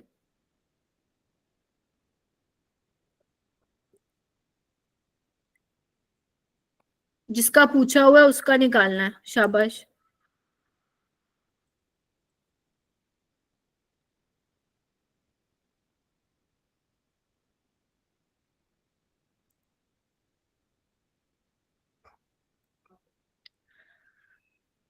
जितना जैसे समझ में आ रहा है देखो।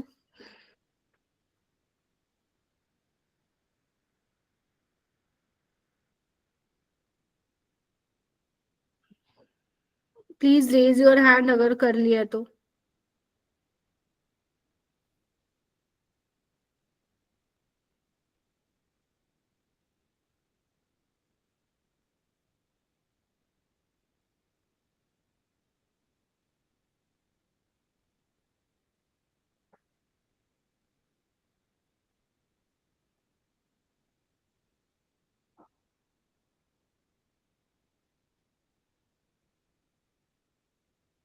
करो करो।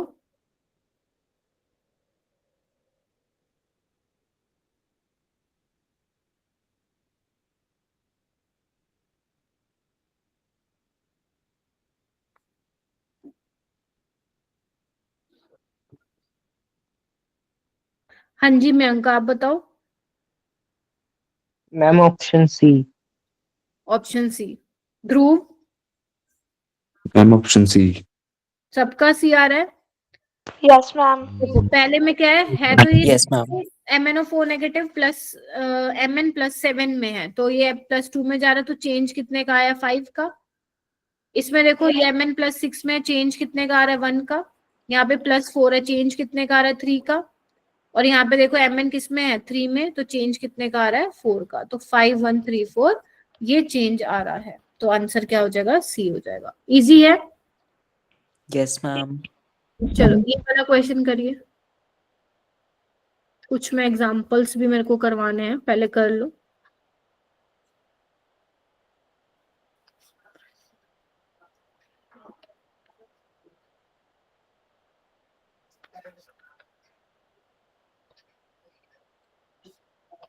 आप क्वेश्चन कीजिए, फिर उसके बाद एग्जांपल लिखना जो मैं लिख रही हूँ।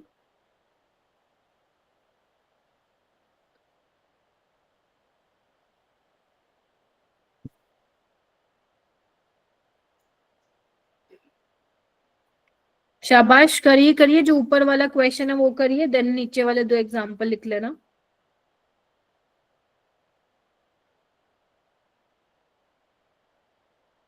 शाबाश।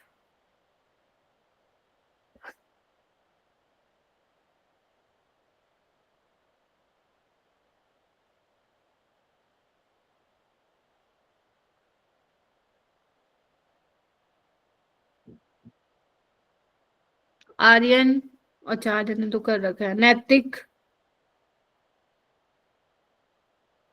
मयंक, अखिलेश, अंशिका, चैतन्य, सुदीका, सुहानी, सोनाक्षी, निहारिका, वंशिका, युवराज जी, अरविंद, अर्पित। ऐसा तो बेटा इतना मुश्किल तो मैंने पढ़ाया ही नहीं। हर्ष, आप बताओ। Ma'am option number A. Option A. Suhani, ma'am option A. Very good. Acidic medium में एन फैक्टर कितना होता है, 5। तो इसका पूछा है तो m/5 आ जाएगा। ठीक है। Yes ma'am. अब नीचे देखो, नीचे मैंने एक एग्जाम्पल लिखा है, 2 एग्जाम्पल लिखे हैं। तो देखो ये आपका है फेरस, इसका नाम क्या होता है, फेरस ऑक्सलेट होता है। जब आयरन +2 में होता है दैट इज योर फेरस, +3 में फेरिक होता है। तो अगर तुम नोटिस कर पा रहे हो, आयरन यहाँ पे क्या है, +2 में है, ठीक है। और यहाँ पे C2O4 क्या है, हाँ। 2 नेगेटिव की फॉर्म में, इधर देखो ऐसे है ना ये, ठीक है। तो कार्बन किस में है यहाँ पे, +3 में है, अगर उसकी आप ऑक्सीडेशन स्टेट निकाल रहे हो। तो आप देख रहे हो आयरन +2 से +3 में हुआ है, ऑक्सीडेशन हुआ है, ठीक है। और इसका भी यहाँ पे देखो ऑक्सीडेशन हो रहा है, देख पा रहे हो। Yes, ma'am. Yes, ma'am. Yes, ठीक। ma'am. अच्छा जी, अब अगर मुझे मान लो आयरन का इनफेक्टर निकालना हो तो निकाल सकते हो। कैसे निकालोगे आयरन का इनफेक्टर, इनफेक्टर कितने का चेंज आ रहा है, 1 का। Yes, ma'am. ma'am. Yes, अगर ma'am. मुझे C2O4 का निकालना है तो कितने का चेंज आ रहा है, देखो 1 का, लेकिन 2 Multiply कार्बन में निकालना है Ma'am, तो 2 two. का। अब तुमसे पता क्या पूछेगा वो, फेरस ऑक्सलेट का इनफेक्टर बताओ। तो अब फेरस ऑक्सलेट के एक मॉलिक्यूल में भाई आयरन भी और ऑक्सलेट भी है, तो आयरन का कितना आया 1, ऑक्सलेट का कितना आया 2, तो कितना इसका कितना हो जाएगा इनफेक्टर, 2 + 1। Three. समझे। एक और क्वेश्चन करते हैं। जैसे यहाँ पे देखो आर्सेनिक सल्फाइड है, वो इसमें चेंज हुआ है, तो यहाँ पे तुम्हें इस मॉलिक्यूल में आर्सेनिक दिख रहा है और सल्फर दिख रहा है। अब देखो प्रोडक्ट की साइड पे तुम्हें क्या क्या मिला हुआ है, तो क्या तुम आर्सेनिक की और इनकी ऑक्सीडेशन स्टेट निकाल सकते हो सब में। तो यहाँ पे देखो आपको पता है इस पे सल्फर पे -2 का होता है, तो निकालना एक बार आर्सेनिक पे कितने का आएगा ऑक्सीडेशन स्टेट। जिसको ऑक्सीडेशन स्टेट नहीं निकालना आता भाई साहब लेक्चर देखना पड़ेगा तुम लोगों को, उसके बिना काम नहीं चलेगा। Ma'am, three. +3 और सल्फर पे -2, ठीक है जी। चलो, और यहाँ पे आर्सेनिक का निकाल के बताओ। सल्फर का तो यहाँ पे 6 आएगा सल्फेट में, आर्सेनिक का निकालो, +2 +x -8 -1, तो कितना हो जाएगा ये, +5 +5. Yes, Yes, ma'am. बस +5। अब आर्सेनिक की देखो कितना चेंज आया, 3 - 5 2 का, लेकिन वो एक आर्सेनिक के लिए आया, अपने पास कितने हैं 2। Ma'am, four. आएगा इसका infector. सारे बच्चे कंफर्म करो, 2 बच्चों को नहीं पढ़ा रही हूँ मैं। यहाँ पे देखो सल्फर में कितने का चेंज आ रहा है, Yes, ma'am. -2 -6 8 का, लेकिन कितने के लिए आ रहा है वो, एक सल्फर के लिए। हमारे पास कितने हैं, And 3. Ma'am, three. 3. तो 8 3 कितना होता है 24। Yes, ma'am. Yes, ma'am. Yes, ma'am. बड़ा नंबर भी आ सकता है, तो आर्सेनिक सल्फाइड का क्या हो जाएगा इनफेक्टर, 28। Yes, ma'am. Yes, that is why मैंने लाइन बोली थी, चेंज इन ऑक्सीडेशन स्टेट पर मॉलिक्यूल। अब एक मॉलिक्यूल ऑफ आर्सेनिक सल्फाइड में 2 आर्सेनिक है, 3 सल्फर है, तो उसके हिसाब से मैंने निकाला है, ठीक है। Yes, ma'am. yes, ma'am. Yes, ma'am. और क्वेश्चन करते हैं, ये वाला करो, थर्ड क्वेश्चन करो।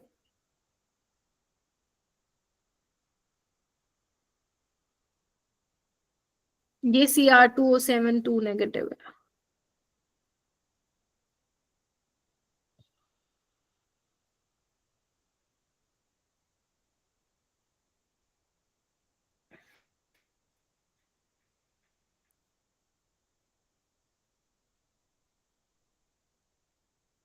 नीचे वाला भी कर लेना जिसका हो जाए ऊपर वाला।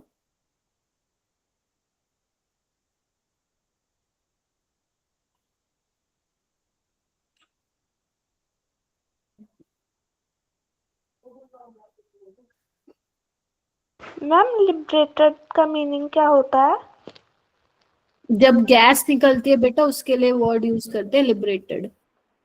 Okay ma'am.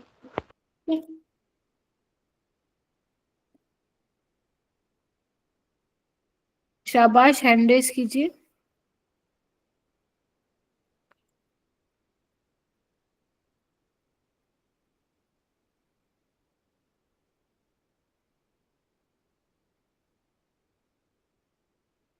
पायल आप सॉरी नगेश आप बताओ, फर्स्ट में मतलब थर्ड में क्या होगा।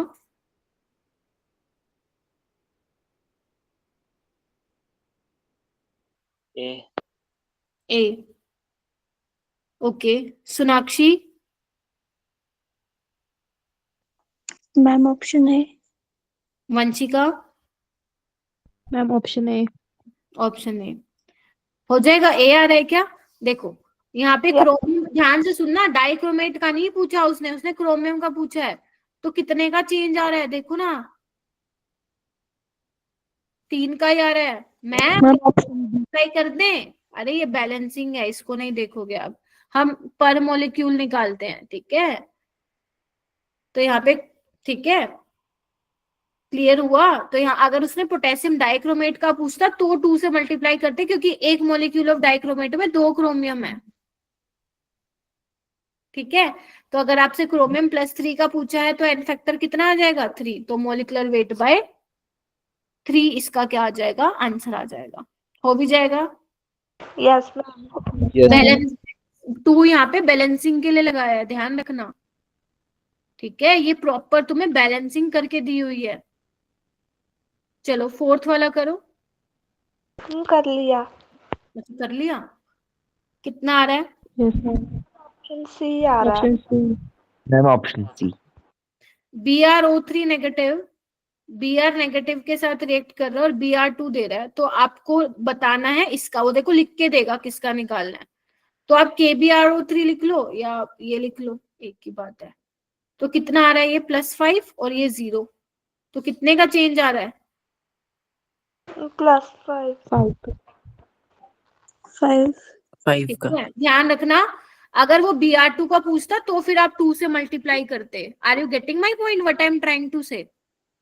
Yes, ma'am. Yes, ma'am. यहाँ पे Yes, एक ma'am. Molecule of potassium bromate में सिर्फ एक ही ब्रोमीन है, तो इसलिए मैंने किसी से मल्टीप्लाई नहीं किया है, तो आंसर इसका सी आ जाएगा। ये वाला क्वेश्चन करो, स्टेनस क्लोराइड है ये, स्टेनस। नीचे वाला मत करना, वो मैं कराऊंगी, पहले तुम 5th वाला कर लो।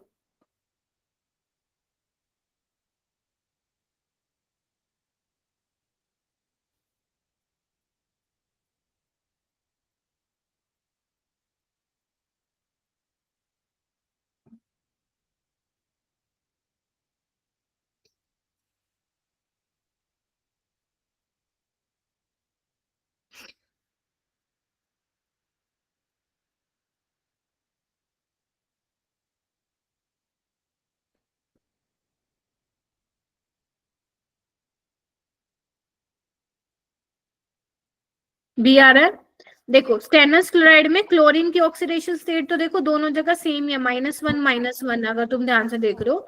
लेकिन हाँ, टिन की +2 से +4 हो रहा है, तो चेंज कितने का हो रहा है, 2 का। तो इक्विवेलेंट वेट आपको दिया ही हुआ है, तो 190/2 आ जाएगा, दैट इज 90। ठीक है, यस, यही आ रहा है। नेक्स्ट करते हैं। अब बेटा माइक म्यूट कीजिए। इक्विवेलेंट वेट बताना है Fe3O4 का इन इस रिएक्शन में। तो बेसिकली बेटा ये नोट करके लिख लो अगर नहीं पढ़ा है तो। Fe3O4 बेसिकली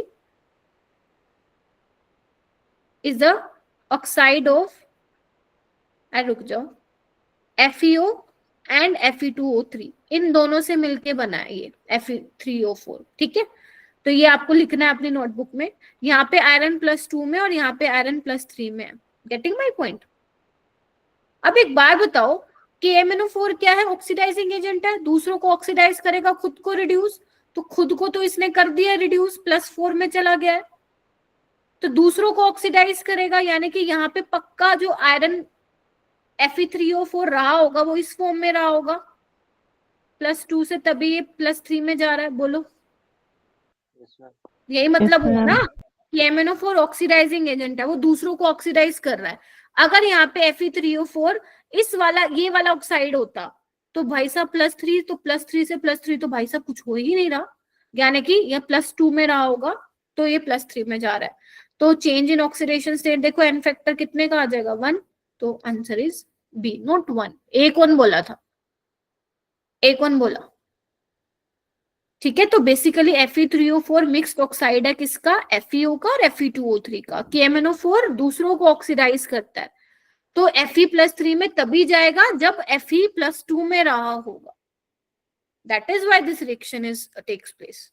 मैम एक बार दोबारा समझाना प्लीज। मैं बोल रही हूँ KMnO4 ऑक्सीडाइजिंग एजेंट है, तो वो दूसरों को ऑक्सीडाइज करेगा। तो आपको दिख रहा है यहाँ पे आयरन +3 में है, तो आयरन +3 में कब जाएगा, जब Fe3O4 इस वाली फॉर्म में होगा, that is in FeO। Ferrous oxide. Yes, ma'am. तो अगर +2 में है तो वो +3 में जाएगा, तो वो बोल रही हूँ मैं। तो क्या हो जाएगा, इक्विवेलेंट वेट क्या हो जाएगा Fe3O4 का, molar mass bye n factor, और n फैक्टर क्या है 1। ठीक है, यस चलो मैम। इधर आओ, इधर आओ।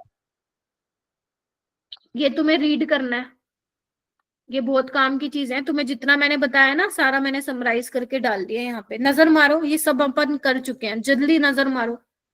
अभी किया अपन ने थोड़ी देर पहले, ये मैंने समराइज फॉर्म में लिख दिया ताकि तुम्हारे पास एक जगह पे लिखी हुई ये चीजें। देखो ये मैंने तुम्हें बता दिया, एसिडिक मीडियम में 5 का होता है इनफेक्टर, न्यूट्रल मीडियम में 3 का, बेसिक में 1 का, डाइक्रोमेट का बता दिया, अभी किया हम लोगों ने। ठीक है, किसी का भी तुम निकाल सकते हो। जैसे Cl2 है, 0 से -1 में जा रहा, तो चेंज कितने का होगा 1 का, लेकिन 2 क्लोरीन है ना, तो 2 से मल्टीप्लाई किया, दैट इज वाई फैक्टर 2। देख रहे हो, इस तरीके से आप लोगों को निकालना है। ठीक है, यहाँ पे देखो -1 कितना है और यहाँ पे -2, तो 1 का चेंज आएगा, लेकिन एक मॉलिक्यूल ऑफ H2O2 में 2 ऑक्सीजन है, तो n फैक्टर 2। इस तरीके से आप निकाल सकते हो। ठीक है, ये सारे आपको क्या करने हैं, घर से पढ़ने हैं, आप लोगों का स्ट्रॉन्ग होगा पार्ट, राइट। अब आते हैं हम थोड़ा सा देख लेते हैं लॉ ऑफ इक्विवेलेंस क्या होता है। देखो बहुत आसान है, बहुत आसान, थोड़ा सा सुन लो, मेन तो मैं कल करवाऊंगी फिर। ठीक है, मतलब कल मतलब जो अपनी नेक्स्ट क्लास होगी ना उसमें मैं कराऊंगी, बहुत ध्यान से सुनना। तुमने ना लैब में करा होगा एक्सपेरिमेंट, किन्होंने KMnO4 वाली टाइट्रेशन भी की होगी, जिसको तुम KMnO4 ब्यूरेट में लेते हो, है ना। तुम्हें लैब अटेंडेंट बना के देता है KMnO4 का सोल्यूशन, और तुम ऑक्सैलिक एसिड ले रहे हो बीकर में, है ना। तो तुम बेसिकली करते क्या, ऊपर से नोजल खोलते हो ब्यूरेट की, आप क्या देखते हो, एंड पॉइंट देखते हो, राइट, एंड पॉइंट। हम कैसे पता लगाते हैं कि हमारी रिएक्शन हो चुकी है, बेसिकली हम टाइट्रेशन करते क्यों हैं, तुम लोगों ने पढ़ा होगा स्कूल में, टाइट्रेशन हम किस लिए करते हैं, हमें एक की कॉन्सेंट्रेशन मालूम होती है, दूसरे की नहीं मालूम होती, तो टाइट्रेशन की हेल्प से हम अननोन कॉन्सेंट्रेशन फाइंड आउट करते हैं, राइट। तो एक बंदा हम ब्यूरेट में लेते हैं, मतलब एक, और दूसरा हम क्या लेते हैं, बीकर में लेते हैं। तो अगर मैं KMnO4 और ऑक्सैलिक एसिड की टाइट्रेशन देखूं, तो ऑक्सैलिक एसिड तुम बीकर में ले रहे हो, राइट, और तुम ऊपर से क्या कर रहे हो, नोजल खोल रहे हो ब्यूरेट की, जिसमें से KMnO4 नीचे नीचे आ रहा है। तो हम कैसे पता लगाते हैं भाई साहब कि हमारी एंड पॉइंट आ चुका है, हो चुकी है रिएक्शन, हम कलर से पहचानते हैं। हम देखते हैं जब हमारा कलर जो है पिंक कलर हो जाता है, बिल्कुल लाइट पिंक कलर। करिए किसी ने ये टाइट्रेशन स्कूल में, बताओ मेरे को, करिए तो। मैम ये वाली +2 की है। अच्छा, +1 में नहीं की क्या, चलो कोई नहीं। सुन लो, तो जब तुम्हारा बिल्कुल लाइट पिंक कलर आता है, तो तुम बोलते हो भाई साहब हमारा एंड पॉइंट आ चुका है, यही करते हो।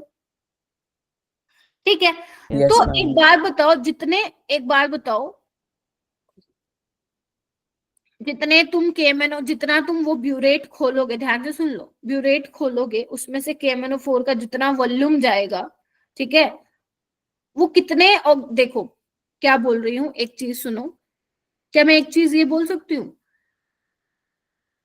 ध्यान से सुनना, जितने इक्विवेलेंट्स या मिली इक्विवेलेंट्स होंगे KMnO4 के, वो बराबर होंगे ऑक्सैलिक एसिड के।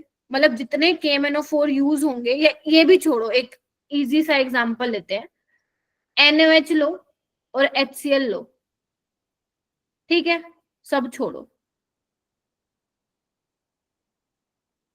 मुझे ये बताओ, 1 मोल NaOH 1 मोल HCl को खत्म करेगा, तभी जाके बनेगा NaCl। Yes, ma'am. मानते हो कि नहीं मानते हो। तो यहाँ पे एक लॉ ऑफ इक्विवेलेंस क्या बोलता है, ध्यान से सुनना, बहुत ही सिंपल है लेकिन कॉम्प्लिकेट करके लिखा हुआ है। लॉ ऑफ इक्विवेलेंस ये बोलता है, अगर आप कोई रिएक्शन करा रहे हो, तो रिएक्टेंट के इक्विवेलेंट, या यू कैन से रिएक्टेंट के नंबर ऑफ ग्राम इक्विवेलेंट, या you can also say milli equivalent, react करते हैं इक्वल अमाउंट में, ठीक है, और हमें सेम नंबर ऑफ इक्विवेलेंट मिलते हैं प्रोडक्ट के। ठीक है, जैसे कि एग्जाम्पल के तौर पे लेती हूं मैं, यहाँ पे आप मुझे यहाँ पे n फैक्टर बताओ, क्या होगा NaOH का, 1 होगा, यस मैम। यस सोच के बताओ। अभी तुम्हें ये डेफिनेशन समझ में आएगी।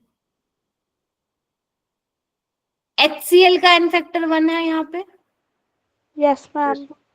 क्योंकि इसका H और इसका AOH मिलके पानी बना रहा है। ठीक है, मैंने क्या बोला, जितने number of gram equivalents NaOH के होंगे उतने ही HCl के होंगे, यही मतलब है। तो अगर मुझे नंबर ऑफ ग्राम इक्विवेलेंट्स निकालने हैं NaOH के, ध्यान से देखेंगे सारे बच्चे, समझ के जाएंगे बेटा।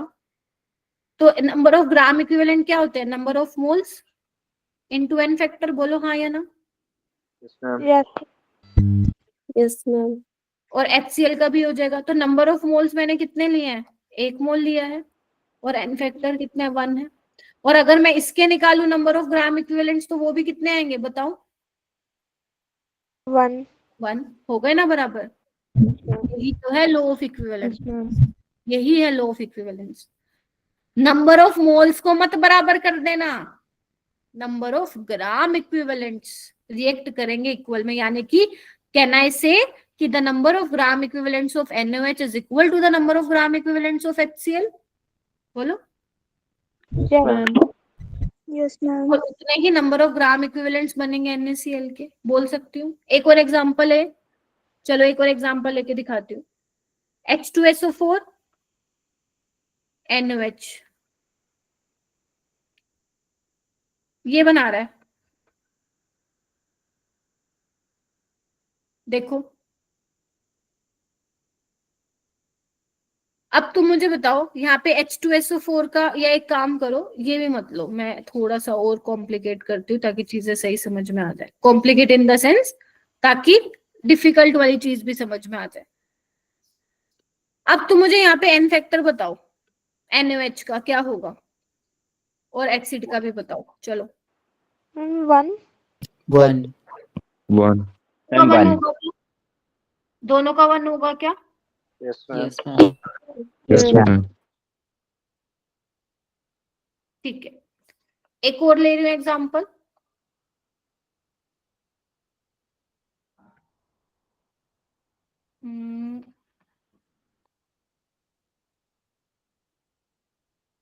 इसमें मुझे बताना, और एक और ले रही हूँ एग्जाम्पल।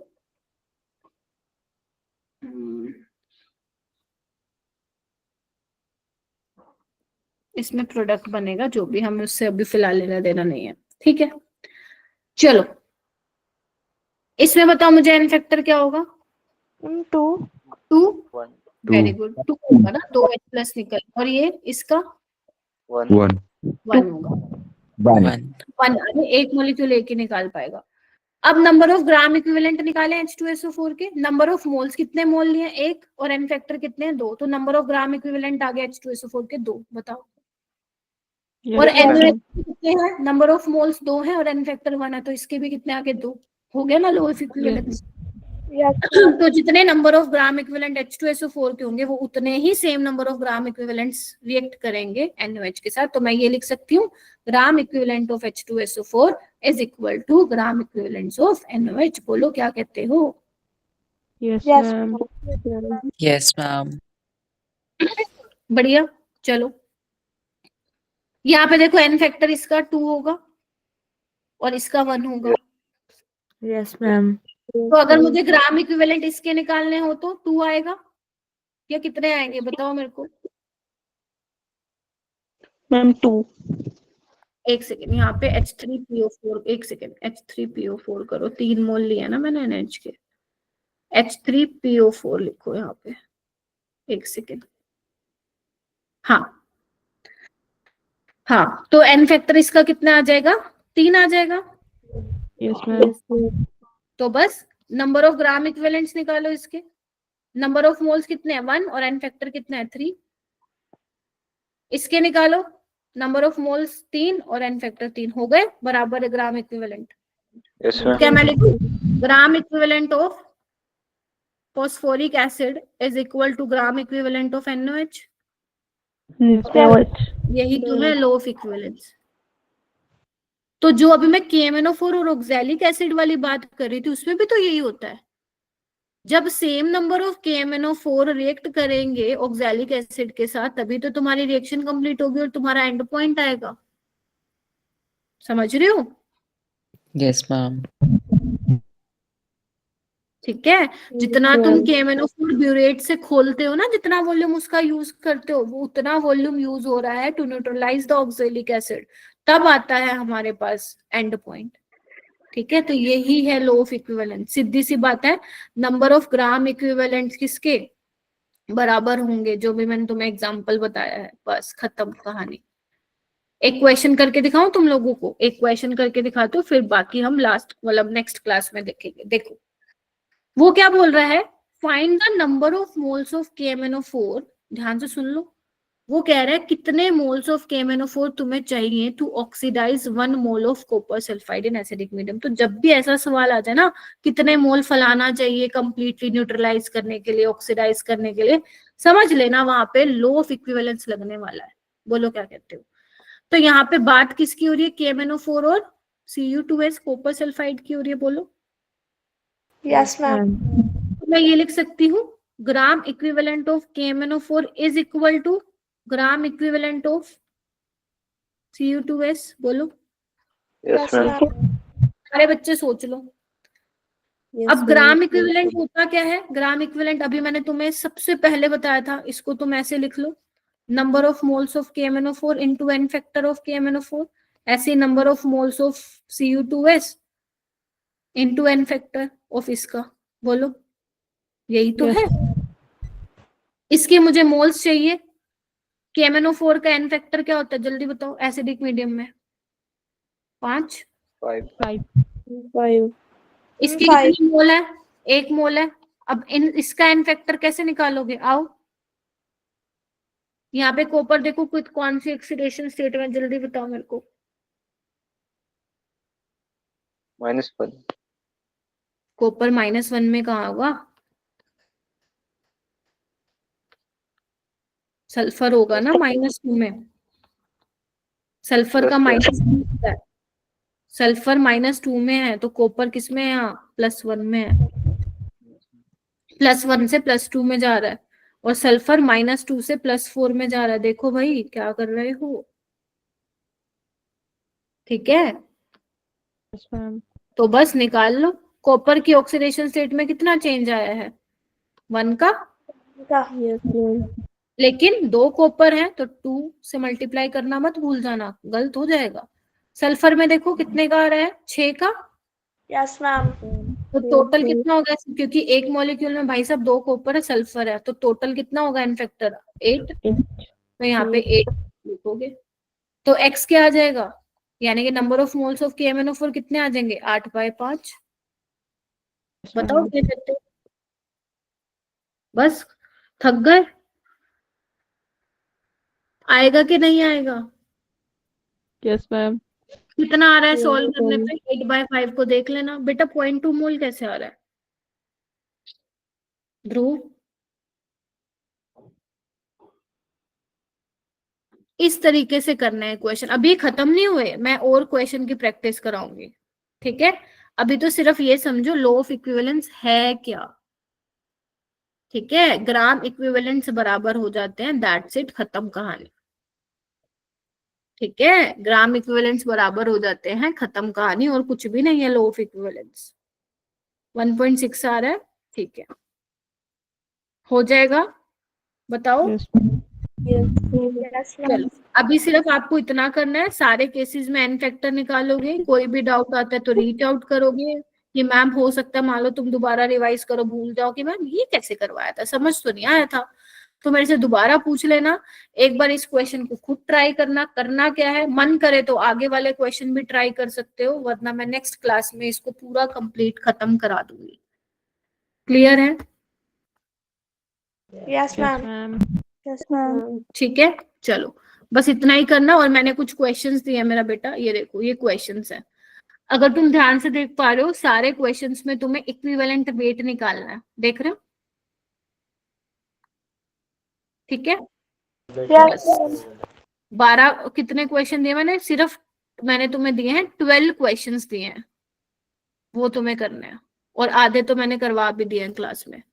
ठीक है, तो बस इनको करके कंप्लीट करना है, और नेक्स्ट क्लास में चैप्टर में खत्म करा दूंगी।